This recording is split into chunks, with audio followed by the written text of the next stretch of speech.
If you have a digital camera, the chances are you take a lot of photos with it, and they probably don't always work out the way that you wish they did.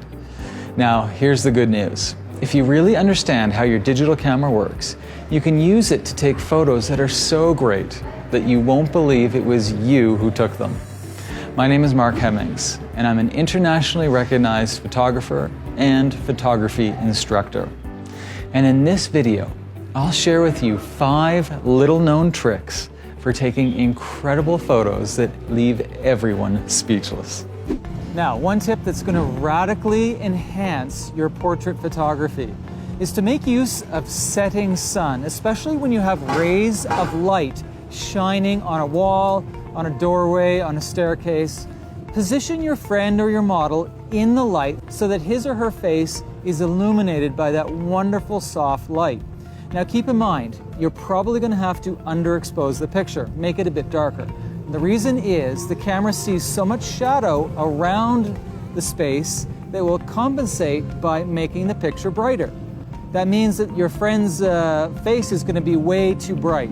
So to do that, you're going to use exposure compensation and go down to the minus side to make the picture a bit darker. Ultimately, exposure of the face, skin tone, has to be your priority. Don't worry about the exposure of anything else. Also, don't forget, stay low. It's always good to photograph your models when you are in a low position and they are slightly higher than the lens. This really empowers the subject and really helps to make an excellent portrait that's full of drama. Now, as for the camera mode, I usually like to use aperture priority for portraits, especially outdoor portraits. And I often use the lowest f-stop number possible. For this lens, it's an f2.8. However, because I don't really care so much about background blur, because there's nothing behind my model except a beautiful wooden door, it doesn't matter. I could use f2.8 or I could use f8.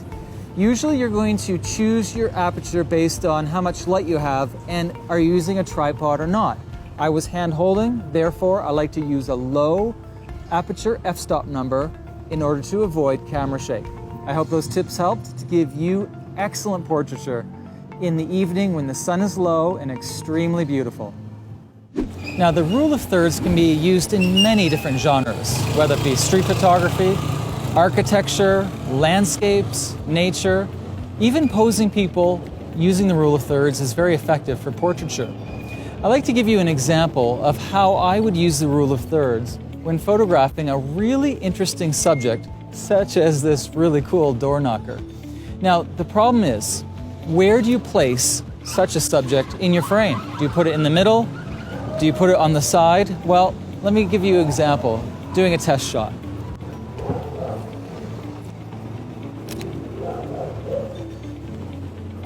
Now, as you can see, there's a fair amount of empty space on one side, and this side occupies 2/3 of the picture space.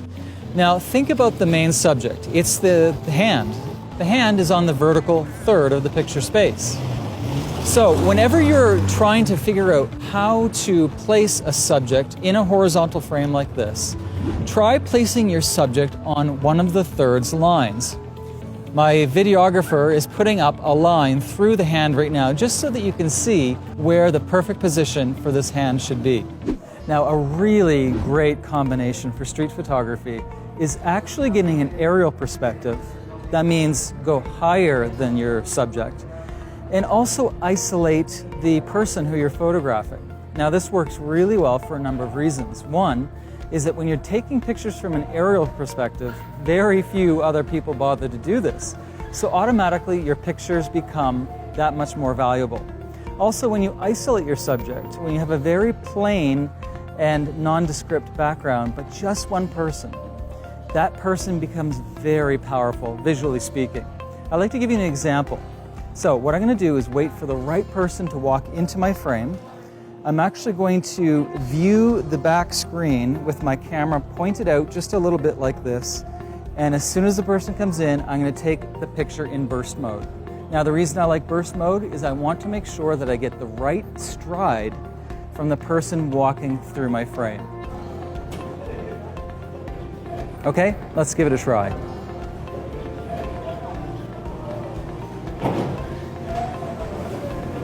Okay, so we got the shot. The person's walking into the frame. I'm sort of still obeying rule of thirds where there's more space in front of the person than behind. And you'll notice a really neat technique that I use with my strap. If I push with my two hands against the camera, there's pressure on the back of my neck, which gives us a good, solid shot. Very much like using a tripod. Now, about settings. For this type of shot, I like aperture priority. And because I'm currently in the shadow, you may be in the direct sunlight. It really doesn't matter too much. f8 or f5.6 is probably a good average for your aperture. But what's really important, as I mentioned, is having the burst mode on, or some cameras call it sports mode or rapid fire, just so that you can get the shot. An absolutely fantastic way to compose your photos is to use what we call symmetry. Now, symmetry is a situation where the left side of the picture space is equivalent to the right side. Now, take a look at this doorway, for example. The door is symmetrical, has a nice arch, and also the two lights act as sort of foundations or anchors for our symmetrical scene. So it's the symmetrical lights and the door that provides the foundation for our photo. Now, what about the flowers? Well, they don't need to be symmetrical. In fact, that would be impossible unless there were fake flowers. But that's okay, because we have the foundation and we can lay the flowers, in a sense, onto the foundation for an overall great visual effect. Now, about settings and position. You have to be dead straight on to get a symmetrical photo to work. If I was 1 foot that way or 1 foot this way, it just wouldn't work out. Also, make sure that when you're photographing with a straight vertical line, such as the two sides of this doorway, that you are actually photographing from a position where there will be no distortion. Let me give you an example. If I was to get really low and to shoot up, we would have slight distortion on those vertical lines.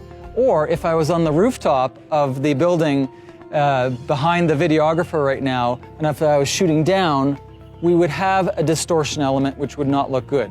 So when I'm about to shoot this door, my consideration is I want to make sure that I am photographing at the door's midpoint with regards to height. Something like this. I'm bending down just a little bit. I'm making sure that my vertical lines look good. I take the picture and everything is perfectly straight. The left side is equivalent to the right side, and we have a very powerful symmetrical photo. Now, with regards to settings, pretty much any setting will do because we're photographing against a flat surface. So we're not concerned about depth of field. Really, all we care about is composition. Make sure that you have those lines straight. The left side is equivalent to the right side, and you're going to have a winner. I would like to share with you an amazing technique for taking really cool pictures at night or at dusk when it's getting pretty dark out. It's called light trails, and it's a result of having a long exposure. Now, what we're going to do is make use of the light coming from the headlights of cars, of trucks, and motorcycles going under this bridge. It's going to be a really cool effect because what's going to happen is the camera is going to have a very long shutter speed, which makes the light very blurry. Now, we won't see the vehicles because of the long exposure, but we will see the light. Let me show you first what we need to do in our camera. I'd like you to switch to aperture priority. Also, I'd like to make sure that you're at your lowest ISO possible. That would be ISO 100 or in some cameras ISO 200. Also, I want to make sure that your aperture's f-stop is at the highest number possible.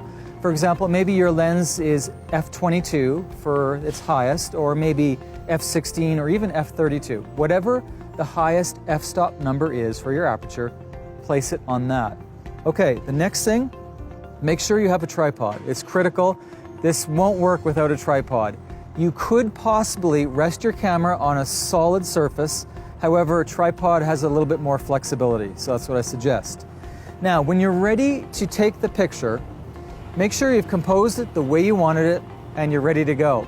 Now, you don't need to worry about camera shake. You don't need to have a 10-second or 3-second timer because the picture's so long, even if you do shake the camera just a little bit, the exposure could be as much as 1 or 2 minutes long, so be prepared for a long wait. Okay, let's do a test run. I see some cars coming down now, so I'm going to take the picture. And now I'm just going to wait.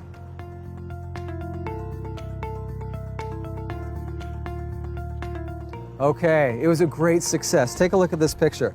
We have really great exposure all around. The street is exposed perfectly. We have lovely light on the sides, but what we have are streaks of light. You can't see the cars, only the light. It's a great success. Just remember, you don't have to rely on headlights. I could go on the other side of this bridge and get the red tail lights, which could even be cooler. Don't forget, anything that is moving that has bright light, you can use this technique on. It will radically enhance your photography. Have fun. Thank you so much for watching. I really hope you enjoyed this video, and I hope that you got a lot of value out of it. Now there's so much more I'd like to tell you about digital photography. And while I didn't hold anything back, there's only so much I could share with you in a short video like this. And that's why I've recorded an entire video course about taking incredible photos with your digital camera, and finally taking your camera off of the auto mode. So if you'd like to find out more about my digital photography course, you'll find more information right under this video. So take a look at my full digital photography course, and I hope to see you there.